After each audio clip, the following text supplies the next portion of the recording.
আপনাদের নিয়ে এলাম ভিন্ন ধরনের একটা মার্কেটে। দেখেন এই যে 5 রিয়ালের মার্কেট, এখানে আপনার 6 রিয়ালে অনেক কিছুই পাওয়া যায়, মানে 5 রিয়াল 75 পয়সা। এই যে আমি একটা কফি মেকার কিনলাম, দেখেন 5 রিয়াল 75 পয়সা দিয়ে। তারপরে দেখছেন বাচ্চাদের খেলনা আছে, অনেক কিছুই আছে। এই দেখেন আমার সাথে আসছে সেলিম, বাহাদুর, আমরা যেখানে যাই তিনজন একসাথেই যাই। আবার দেখেন এই যে পিছনে ব্যাগ, দেখেন লেডিস ব্যাগ, এগুলো আপনার 6 রিয়াল করে। এই যে আপনার এত বড় কার্পেটটা দেখতেছেন, এটা মাত্র 30 রিয়ালে, ঠিক আছে।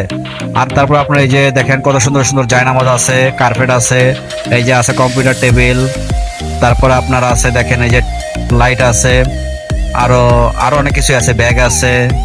তারপর আপনার প্রেসার কুকার, বেডিং পত্র, এই যে জানালার পর্দা, এগুলো সম্পূর্ণ আপনারা পেয়ে যাবেন মাত্র 20 রিয়েলে। আর আপনার যে সামনে আছে দেখেন শর্ট প্যান্ট আছে, তারপর আপনার ট্রাফিক ড্রেস আছে, এগুলা মাত্র 10 রিয়েলে পাওয়া যায়। আর এখানে আপনার অনেক কিছুই আছে যা অনেক সস্তা। আর মার্কেটটা হচ্ছে আপনার আল খুবারে